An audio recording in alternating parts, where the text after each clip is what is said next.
Hello, my name is Michael Swinford. We'd like to welcome you to this edition of the Veterans Voice. This is a program where we discuss issues that affect Vietnam veterans and the civilian community.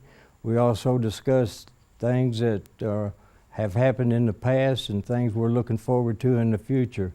We have a distinguished panel of guests today, and we'll be talking about some of the myth and some of the memories of Vietnam War.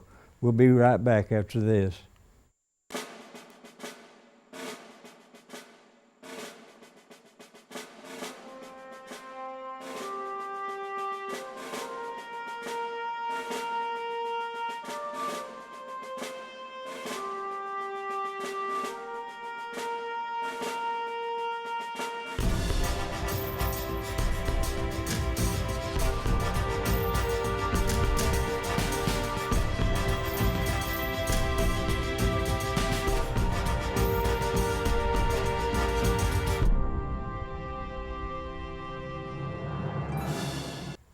Welcome back. We have a very distinguished panel of guests today, and I'd like to introduce Mr. Robert Englert from Cadiz, Kentucky, Mr. Kurt Holmes from Cadiz, or around Cadiz, and Dr. Gordon Williams from right here in Paducah. And we're going to be talking about some things that may or may not be true about the Vietnam War. There are some set of ideas that are out there that people cling to, and in some cases they could be mistaken, and we want to make sure that we get the truth out to our Vietnam veterans and, in fact, all veterans. Robert, would you tell me a little bit about your service in Vietnam?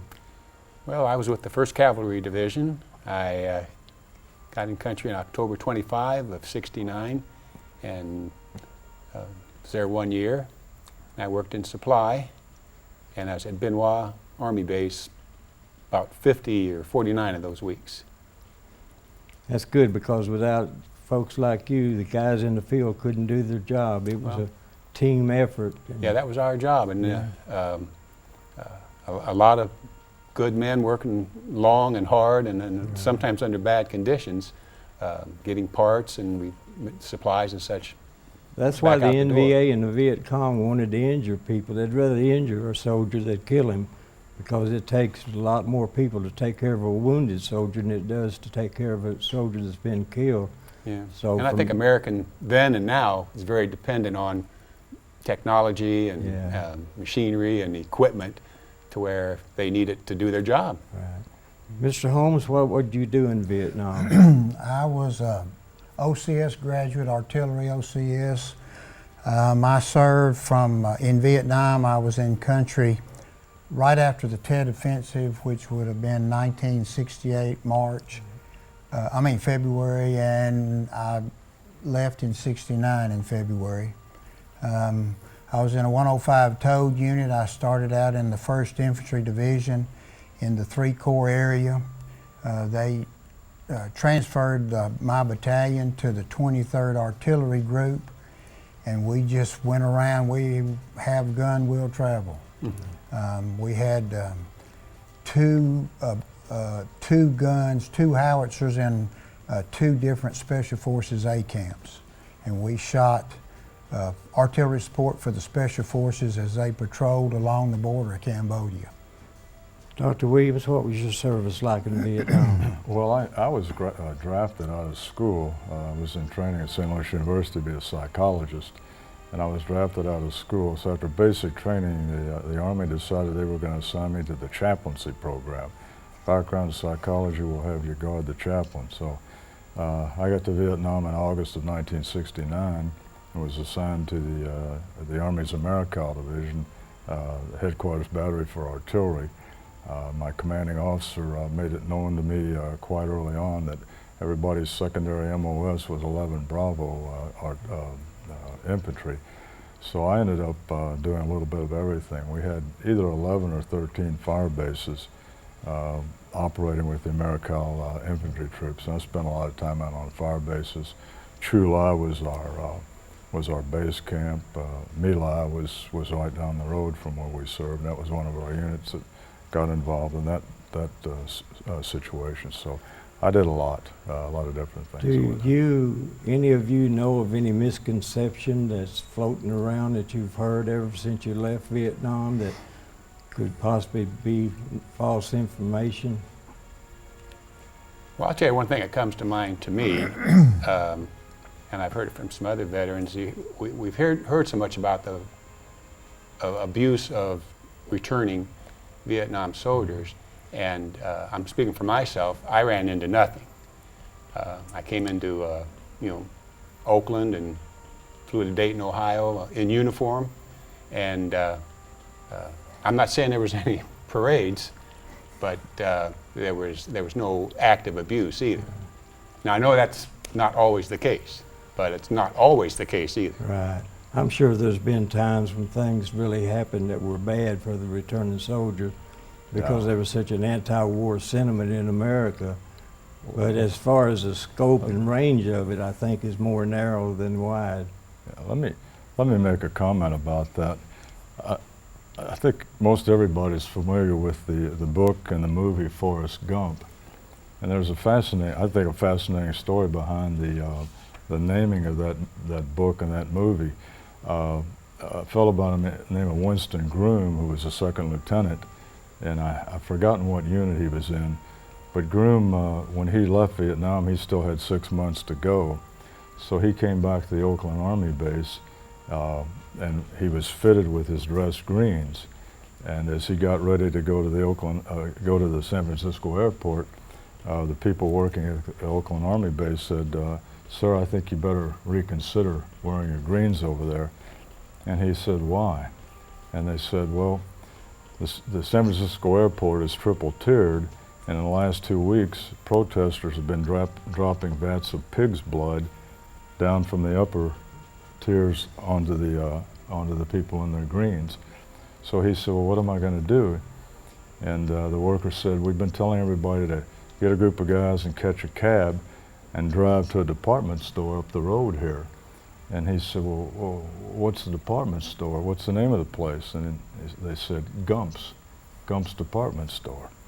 So Winston Groom is a good old Alabama boy. He gets back to Alabama and decides he writes this book with this crazy character that Tom Hanks later plays. What am I going to name this book, and what am I going to name this character? First name, I'm from the South, Nathaniel Forrest, Confederate general. His first name is going to be Forrest. Last name, Gump. That's going to be my way to send a message to those protesters forevermore. But he did it in such a subtle way, most people don't know that. What year would that have been? I think that was 1968, late 68 or early 69. Well, I mean, I came home in '69 and put on my new set of greens and took a cab to the airport. Well, could we safely assume that there were some incidents that happened, Right. but it was not widespread or total in its I scope? think it depends on where you lived and where Right. you went. I think so. We have a veteran there in Cadiz, and he said in the Nashville airport, a guy came up to him. He'd been in country 2 years, stabbed him in the leg with a pencil, and called him a killer. And he got up and whipped him up and down the concourse, and then the cops hauled this guy away. And the cops told him, he said, "You run into some of those, you need to watch yourself." Yeah. Well, there's a bunch of crazy people in this world, and they don't I'll need say. much of an excuse to Right. do something illegal. Well, watch the news today. Yeah. What were your impressions when they printed in the newspaper of this little 9-year-old girl running down the road and napalm's in the background Picture. bowling up? What did you think about that when you first saw that? I think that that's just what happens in war. They could have shown that could have happened in World War II, and it could have happened in Korea. You know, the enemy would move into villages and use the civilians to cover them. And Well, who do you think was responsible for her being burned like that? I think it was just one of the fortunes of war. War is not an exact science. You shoot in amongst them and try to kill more bad guys than you do good guys. Well, let me interject the truth of that situation. The ARVN had some old, out-of-date prop propeller planes. And they were actually the ones that dropped the napalm on the village, and she got burned. It was blamed on the Americans that we did it, but in reality, the ARVNs, or the South Vietnamese soldiers, pilots, in the Air Force, actually dropped the napalm on that village, and she got burned from them. I have met that lady, and I've got her picture and her autograph, and she's doing very well today. She's got a great job and a good personality, and she survived that, which I think is just tremendous. She in America? No, in Vietnam. Vietnam still. Yeah. But you know, I think it's important to keep in mind what Curtis said, because when I see that photo, what comes to my mind is, once again, that's a reminder of, here are these people who got caught in the middle. Right. I agree. That's still that continues to concern me. You take those pictures today. Yeah, the civilians were caught in the middle. They're just trying to make a living. Yeah. And you know, but I don't think it's anybody's fault, because the U.S. Air Force had some of those same airplanes that they used for pilot retrieval and also for close ground support. I've had them shoot for me. Yeah. There's always collateral damage in any That's right. war. It's not, you can't just shoot the bad guys. Right. You Especially nowadays, you don't know who the bad guy is or. But there's what. another part to that too, I think. That's the picture that was shown and we remember, but I'll bet you there's 1,000 pictures of a GI carrying a baby or a child or anybody away from danger. But a lot of people don't want to look back and research Not good to news. see that. They want to see the bad. Well, Because just like the picture of the Vietnamese general that shot the man Right. in the Tet Offensive, that man's unit had just killed his family, and they didn't bring that out. It was just, he was barbaric. War's barbaric. It is. And when somebody's trying to kill you, you're going to do whatever it takes. If you have to pick up a rock or whatever you got to survive, that's what you're going to do. If you had seen that picture a little bit before and a little bit after, there is in the background actually some dead Viet Cong. Right. So this guy was just a part of the war. He just Right. took direct action quickly and swiftly. And I think if my family had gotten killed, I think I would do the same thing. Sure, but I think the point that Bob made there about, if you look at American involvement as far as what our service people did in Vietnam, I can speak for people in our unit. We bent over backwards to try to help those people. And our AmeriCal division will go down in history regarding what happened down in My Lai, and that was terrible. But we were also working with the orphanages. I was going out to some of those orphanages late at night to try to take care of some of those children and bring them into the American bases to try to save their lives. People were doing all kinds of things to try to be helpful to the people. But I think the media tends to want to highlight the other side of it, the negative things. And as you're saying, in war, there is going to be a lot of damage. Well, then and now, they select the things they report to support the message they want to promote. Right. It's Well, propaganda at its finest. At Hue, they killed, the North Vietnamese killed more civilians than My Lai by a large, and it was never mentioned. No, They went in there, left they out. killed all the political leaders and the businessmen to take over the city. I actually went to Hawaii about 2 weeks after the Marines took it. And they had you found mass graves after that. And you still battle. can see where they were buried. You can Right. still see the bullet holes in the citadel. See, we expected it of them. And you're talking about myths.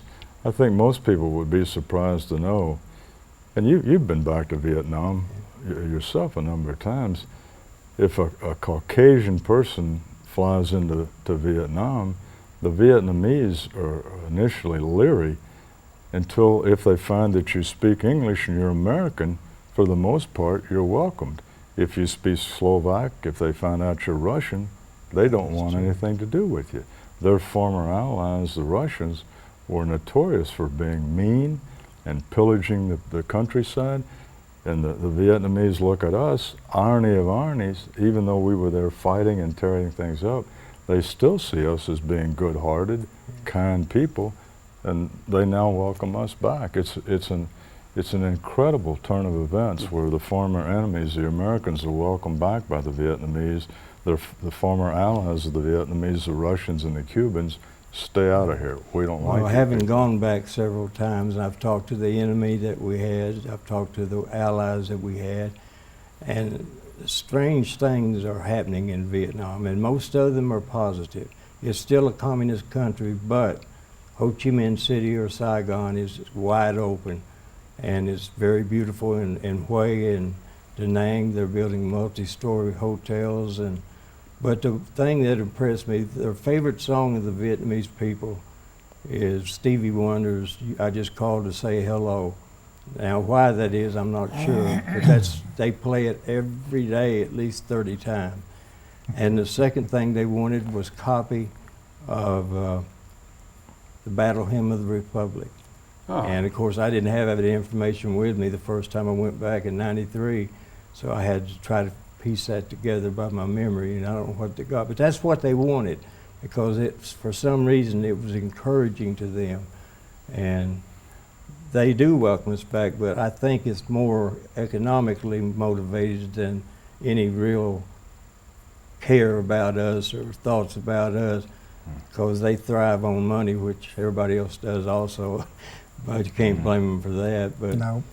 Well, I went to the VA hospital in Nashville for heart surgery, and my temporary shaving kit, they gave me all the products in there were made in Vietnam. yeah. And Well- so, and you know, as speaking for the 1st Infantry Division and the company that I served in as a forward observer, we never took, you know, we didn't take anything from the people. We would go through the village and be as polite as we could be to them, and you know, until the shooting started, and then you can't wait to be. But we, you know, we had orders to treat them with respect. Yeah, What do you think of the idea that's going around that only the United States and the South Vietnamese were at war?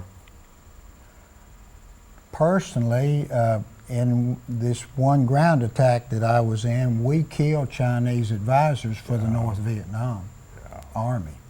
Well, I And understand. I know there was Australians fighting for us, Rocks. with us, and the Republic of Korea, yeah. And Yeah, they were New Zealanders, New Zealand. you're right. Taiwan. Canadians. There was a Canadian. large group of Canadians who were So there. it was not just an American war. It was a World War III in microcosm. The purpose of it was to keep South Vietnam from going communist, like when we fought the Korean War. That's originally what they started, why we got involved. Yeah. Well, Gordon, what do you think about the domino theory that was presented to the public back during those days? That if Vietnam falls, the rest of the countries in Southeast Asia are going to fall too. Well, I think with the beauty of 2020 hindsight, that was a very simplistic view of the world situation. But you know, I think one of the things everybody has to try to keep in mind, if you step back far enough and look at the bigger picture, Vietnam did not occur that much after Korea and that much after World War II. And just as any of us who go through traumatic experiences, it takes a while to get over that. This country had gone through a series of traumatic experiences: World War I, World War II, and Korea. And I think many of the people in Washington, policymakers, were affected by all of that, and had an uptightness about that, and were afraid that we've got to be careful and we've got to maintain our security. And I think that's where that domino theory came out of. It was an uptightness about the international situation due to the fact that we had been right in the middle of major conflicts for a number of years. So, but Well, it was an effective statement no matter which side you were on. In America. It sounded good on paper, but of course in reality, like you say, looking back now, we realize it was just more or less a PR stunt. yeah. Well, when we left, though, Cambodia, the Khmer Rouge took over Cambodia and killed those millions of people. Yeah. The killing fields, and I don't know how many millions. Well, Vietnam essentially controls Laos and So, Cambodia today. And then, you know, after the war, Vietnam fought China Yeah. They had a skirmish up there in the north. Well, at one time they had Vietnam had the fourth largest army in the world. It's not that way now, I don't think. And the Vietnamese are making overtures to us today as far as feeling like they're wary of the Chinese and of the situation over there in Southeast Asia. And you know, they've offered us the use of Cam Ranh Bay. They've offered to rent us Cam Ranh Bay for $1 if we want to move the 7th Fleet to Cam Ranh Bay. The 7th Fleet was housed at Subic Bay in the Philippines. The Philippine government upped the rent in such a way that it was just intolerable. So the 7th Fleet is now housed out of Pearl Harbor, which is actually too far east. And the Vietnamese government, they said, if you people want to use Cam Ranh Bay for $1 a year, we will rent it to you. And well, we've the not people of done that. Vietnam today, they appreciate what we tried to do. I know we flew the South Vietnamese flag Memorial Day, which the flag no longer is valid. It doesn't stand for anything other than what the past is about. But yet so many of Americans died to keep that flag flying over South Vietnam. And of course at the end it was just a mad scramble to get out of there. But Vietnam today is a stable, half communist country, I think. Even our enemies that I spoke with, several generals, and they said, well, of course, we didn't like you, but we respected you. And I thought that was the greatest compliment that I'd ever received, that, you know, you were here, you fought for freedom. I don't like you, but I respect you. And I think that was a good thing. Let me ask you about, what do you know about General Giap and Ho Chi Minh? Two popular names that comes up in every conversation. I think it was General Giap we were talking about today. Was he the one that said, grab your enemy by the belt? Yes. Yeah. And that's what led to the Adrang battle. Yes. That was the first. That was the whole point. We were so strong with our artillery, our aircraft, that the way to beat us was to get close to us and really using that strength against them. And they tested that out at the Battle of Adrang. That was the first big test of that theory. And Ho Chi Minh, of course, that was a name I always heard, but all I know about Ho Chi Minh was he was the communist leader of Vietnam, and he designed a pair of sandals. Yeah. I don't think designed them. Maybe they just named them after him. Well, a lot of people assume that Ho Chi Minh was in charge of the country and General Giap was the military force to be reckoned with. But the power in Vietnam at that time actually belonged to Le Duc Tho and Le Duan. And they were people that held the real power, but you never heard about them. The first time Le Duc Tho came on the national scene was at the Paris Peace Accords, when he was very prominent in devising a ceasefire and peace with honor and all that. You know, I remember when I got in country, they had agreed to have start peace talks. And when I left, 1 year later, they had already agreed on the shape of the table, round. Yeah, right. And Henry we were saying we won't be here in a year. Henry Kissinger was our main negotiator there, and Kissinger would later say, I knew they were lying through their eye teeth the entire time, and so did I. I wonder if anybody's thinking of that right now today. I don't know. But, well, anyway, Le Duc Tho was the power. Now, Vietnam today reveres Ho Chi Minh. Everywhere you go, you know, Uncle Ho is still very viable as a leader they can look up to, but he was just a symbol of something larger than really himself. But he is well respected for what he did or did not do. A lot of it has been built up, and it reminds me of stolen valor in Vietnam. Speaking of stolen valor, what are your thoughts on that? I'm against it. Well, why are you against it? Well, specifically someone who claims to have earned, let's just say, a medal, a decoration, or have served in a particular capacity in the armed forces, then or now. Those of whom that's true deserve respect and treatment that it merits. Those who are claiming it and don't and haven't earned it are stealing Right. and dishonoring those who did Yeah. earn it. So what do you think about stolen valor, Gordon? Well, you know, I've done a number of presentations to service organizations and service representatives about post-traumatic stress disorder, how to assess for post-traumatic stress disorder. And I'll go through a long explanation that hopefully is helpful. And then at the end of that presentation, I will get out, I think Burkhardt is the name of the author, who wrote the book Stolen Valor. And I'll say, if you really want to be of service to the veteran community and do a good job as far as filing claims for the veterans, make sure you read this book Stolen Valor, so that you will have a full sense of what's going on when people come in and tell you they're having problems with PTSD, because there's a number of people who are making it up. Isn't it ironic that at one point in history, nobody wanted to be a Vietnam veteran because You're right. of the... Now everybody does. Now everybody wants to be Even one. the Hollywood people. And it amazes me as I see that some of the actors on TV, and they've got ribbons from the Korean War, the Yeah. World War I. They have no clue what they're doing or where they're at. I mentioned that through most of my life, a lot of people I knew didn't know I was a Vietnam veteran. I wasn't keeping it a secret. It wasn't something you brought up. It wasn't something people asked. And I'm Well, glad like it's you said, changed the way it has. It's being a thief. It's stealing something that I don't you... see how you can look at yourself and shave every morning. No, I don't You either. know, I don't see how you could carry off the story Yeah, with I've- anybody that knew anything. I've had people come into my office, and it was obvious comments that they were making, that they were Really? falsifying things. I've had to practically bite my tongue, but some people will do that. I don't know how they can live with themselves either. If they just did a little bit, they might get by with it, but they want ribbons from their waist all the way up They to the don't top. want just a car. They want Agrolets. the congressional medal. Oh, yeah. Well, there was a time you could buy all of those in the pawn shop, and a lot of people did. But someday there will come a judgment, and that will be dealt with at that point in time. Well, I think what Kurt says, they know in their heart Right. that they're I agree. thieves that, and Mr. cowards. Holmes, it would be difficult to look at yourself in the mirror knowing that you stole something. Yeah.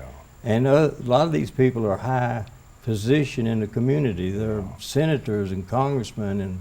well, it's only related, but Well, the newsman who was right, telling Ron stories. Williams. Right. And that, In fact, we go to Hanson some to work with the veterans up there. We play bingo with them and try to leave money up there with them. And they had a copy of the Army Times, and it's still going on. They caught 2 senior NCOs that were, in OCS we called it magic if it just appeared, you know, and they were magic in some qualifications. So it's still going on. and what we're talking about has really had and continues to have an impact upon veterans who are applying for compensation within the VA system. The VA is increasingly skeptical, cynical about the claims that people are making. And some of the guys that I've worked with have had very legitimate claims. These guys are heroes, and they're having trouble getting their claims through. And I'll tell them, you just have to keep in mind the reason that this has happened because there's many people out there who have tried to falsify what they did, and that's made the Veterans Administration very, very skeptical. So a lot of good people are being hurt by this.